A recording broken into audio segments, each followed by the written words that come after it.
ඉතින් මම කරේ පළවෙනි ක්‍රෙඩිට් කාඩ් එකෙන් ටීවී එකක් ගත්තා. දැන් ප්‍රධාන වැඩේ කරගෙනද මේක මෙන්න මෙහෙම වැඩකුත් තියෙනවා. පස්සේ ඒ කියන්නේ දවස් 50ක් ඇතුළත ගෙවන්න පුළුවන්. ඒ කියන්නේ දැන් මම දවස් 50ක් පාවිච්චි කරලා තමයි බඩුවට මේ අදාළ මුදල ගෙවන්නේ. දැන් ඒක මාසෙට රුපියල් 1000ක් 1500ක් වගේ තමයි මේකට ගෙවන්න ඕනේ. එතකොට මට තේරුණා එතකොට තමයි තේරුනේ මේක මරු වැඩක්. මරු වැඩ? ඔව් මේක මරු. ඒක කාඩ් වලින් ගනුදෙනු කරනකොට මෙහෙම එකක් කියනවා. අපි කාඩ් වලින් ගනුදෙනු කරන්නයි සල්ලි වලින් ගනුදෙනු කරන්නයි බෑ. කාඩ් නම් කාඩ්, සල්ලි නම් සල්ලි. දැන් සම්පත් බැංකුවේ ක්‍රෙඩිට් කාඩ් එක අරගෙන දැන් ගෙවාගෙන යනවා. දැන් ඊට පස්සේ මොකටද හත්තිලා වෙන්නේ දෙවෙනි ක්‍රෙඩිට් කාඩ් එක? මෙහෙමයි වෙන්නේ. ඇත්තටම දැන් මම අර හිතුවේ ඇඳක් ගන්නවා බඩු ටික ගන්නවා එහෙම කියලානේ හිතුවේ. මට ලිමිට් එක හම්බුනේ 40000. ඊට පස්සේ 40000ක් අරගෙන ක්‍රෙඩිට් කාඩ් එක එනකොට ක්‍රෙඩිට් කාඩ් එක ඇප්ලිකේෂන් එක දාලා මාසයක් විතර යනවා ඔය ටික කරනකොට. හැබැයි මේ මාසය ඇතුළත මම වෙන ක්‍රමයක් වෙන විදිහකට කොහොම හරි මගේ අවශ්‍යතාව ටිකක් කරගෙන මට ක්‍රෙඩිට් කාඩ් එක ගෙනකොට මට උවමනාවක් වුණා ටීවී එකක් ගන්න. ඉතින් මම කරේ පළවෙනි ක්‍රෙඩිට් කාඩ් එකෙන් ටීවී එකක් ගත්තා. දැන් ප්‍රධාන වැඩේ කරගෙනද ප්‍රධාන වැඩේ කරුණා. ඒ කියන්නේ වෙන ඒ කියන්නේ දැන් මාසයක් ඉන්න බෑනේ ක්‍රෙඩිට් කාඩෙන්. අපි හිතුවට මට අද ක්‍රෙඩිට් කාඩ් එකක් ඕන කියලා හිතලා මම බැංකුවට ගියා කියලා මට හෙට හම්බ වෙන්නේ නැහැ ක්‍රෙඩිට් කාඩ් එක. ක්‍රෙඩිට් කාඩ් එකට සාමාන්‍යයෙන් මාසයක්වත් යනවා. එතකොට මේ මාසය ඇතුළත මම මගේ අවශ්‍යතා ටිකක් ඉටු කරගෙන ක්‍රෙඩිට් කාඩ් එක ආවට පස්සේ ඊළඟට දැන් අපි මගේ වැඩ කටයුතු ටික ඉවරනාට ඊළඟට තව මොකක් කරගන්න බලන්න. මොටර් සයිකලයක් ගත්ත එක නේ මොටර් සයිකලයක් ගන්න. අන්න වගේ මට ඊට පස්සේ ටීවී එකක් ගන්න හිතුණා. මම ඉතින් ටීවී එකක් ගත්තා ගෙවීමේ ක්‍රමයට.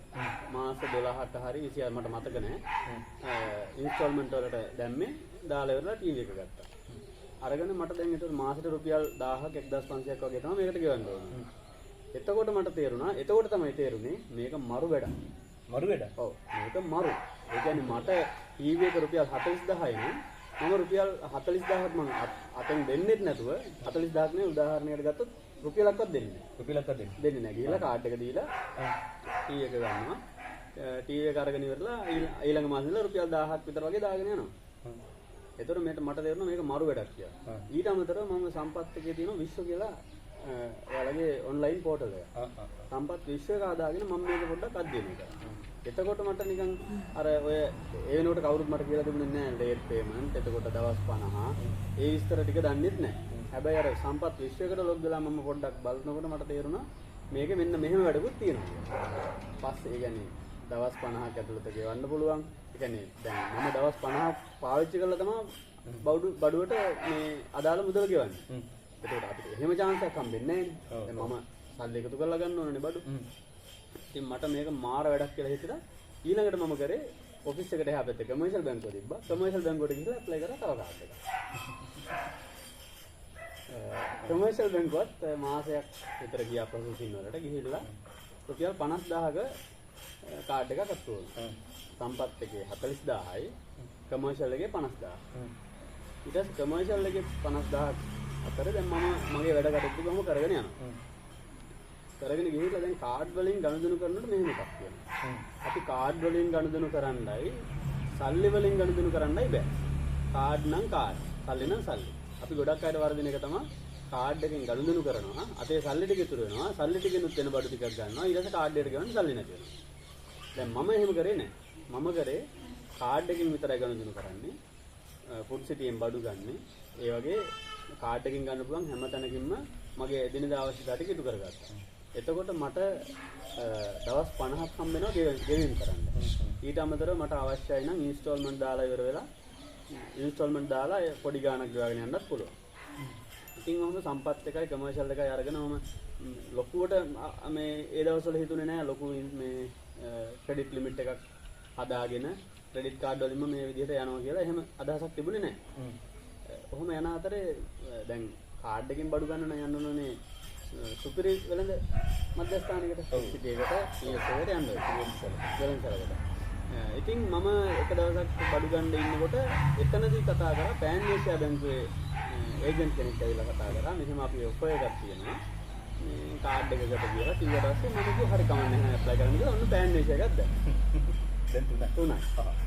ඉතින් පෑන් නේෂ එක දැම්මට පස්සේ පෑන් නේෂ එකත් මාසයක් විතර වගේ යනකොට ආවා. ඒනොට මට අවශ්‍යතාවයක් ඇති වුණා ෆ්‍රිජ් එකක් ගන්න ඕනේ. ඔව්. පෑන් නේෂ එක ආව ගමන් පෑන් නේෂ එකයි කමර්ෂල් එක දෙක එකතු කරලා ෆ්‍රිජ් එකක් ගත්තා. ඊට පස්සේ දැන් ඒතරේ කාඩ් තුනක් ඉවරයි. ඉවරයි. දැන් ලිමිට් ඉවරයි. ලිමිට් ඉවරයි. 50යි අරකෙත් 60ක් 70ක් වගේ මට මතක නැහැ. එතකොට ලිමිට් එක ඉවරයි. සම්පත් එක ඉවරයි. ටීවී එකට කමර්ෂල් එකයි පෑන් නේෂ එකයි ඉවරයි ෆ්‍රිජ් එකට. ඊට පස්සේ දැන් ඔහොම ඉන්න ගමන් මට හිතුණා දැන් මේ වැඩේ මරුනේ. ඒ කියන්නේ බඩු ගොඩක් මට එකතු කරගන්න පුළුවන් පොඩි මුදලක් මාසෙට ගෙවලා. ඊට අමතරව විශේෂ කාරණේ තමයි දැන් අපි ගෙවීමේ ක්‍රමයට ආයතනයකට ගිහිල්ලා ගත්තොත් එයාලට ඉන්ට්‍රස්ට් එකක් ගෙවන්න ඕනේ.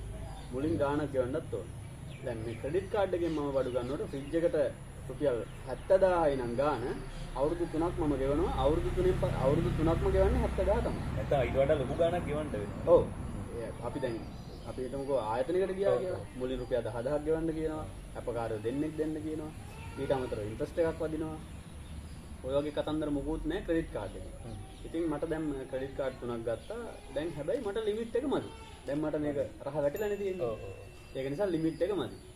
ඊට පස්සේ මම දැන් කරා අනිත් කාරණේ තමයි මාස 6ක් ගියාට පස්සේ අපිට පුළුවන් අපේ ලිමිට් එක වැඩි කරන්න කියලා ඉල්ලීමක් කරන්න.